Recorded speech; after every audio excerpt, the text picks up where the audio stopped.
चढ़ी बात जवनिया जब ही बला में मोरी चढ़ी बजवनिया ही बला में मोरी चढ़ी बात जवनिया जब ही बला में मोरी चढ़ी बजवनिया धीरे धीरे खोला राजा धीरे धीरे खोला राजा चोली के बटनिया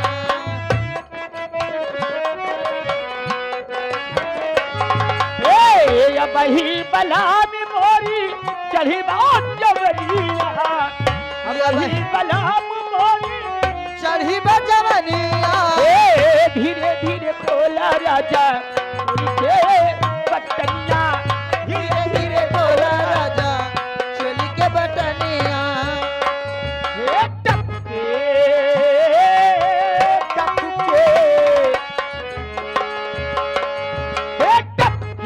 नयन वासे पनिया नयन वासे पनिया हो तनि धीरे से बोला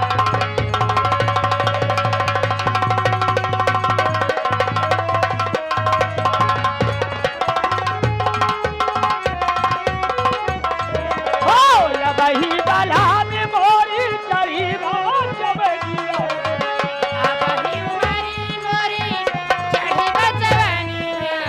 धीरे धीरे खोला राजा चोली के बटनिया है धीरे धीरे खोला राजा चोली के बटनिया टपके नयन वासे पनिया हो नयन वासे पनिया हो तनि धीरे से बोला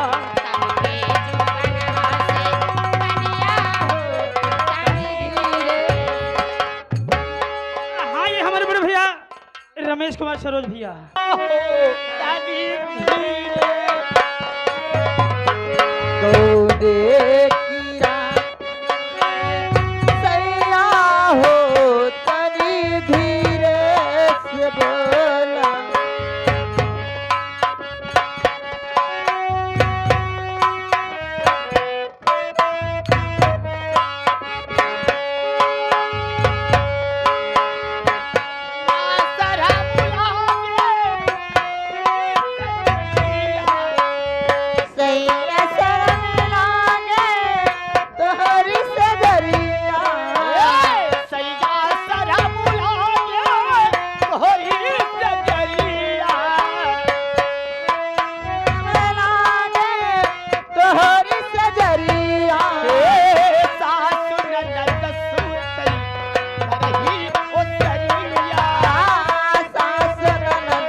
घर है सरिया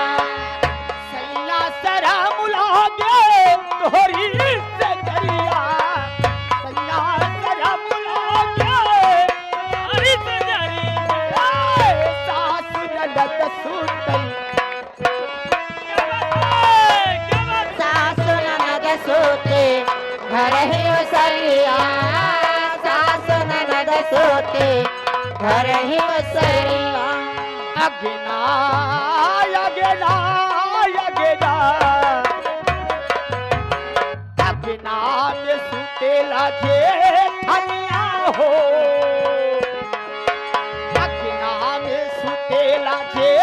ठनिया हो तारी धीरे से बोला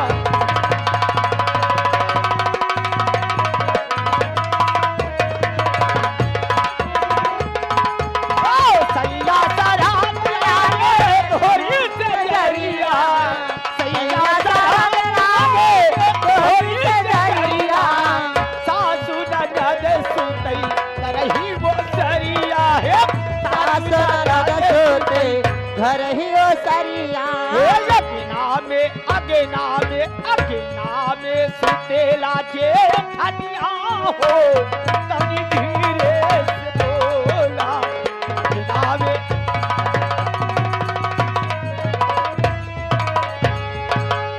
सुरे से माटर पिया मानो कहले बा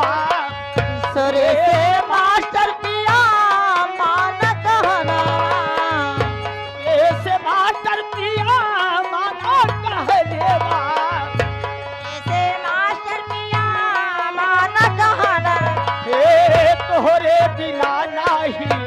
बाजे कगनिया तोहरे बिना नाही बांध कंगनवा तोहरे बिना हे विनोद बिना हाँ सुरेश बिना प्रेम बिना बाजे ना पैजनिया हो ताली धीरे कनिया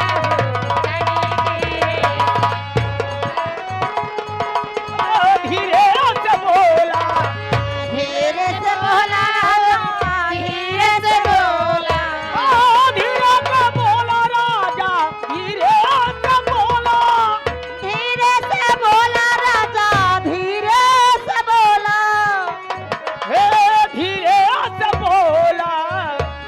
हे सुरेश बिना हाँ विनोद बिना हाँ प्रेम बिना बाजे ना पैजनिया हो ताली धीरे से बोला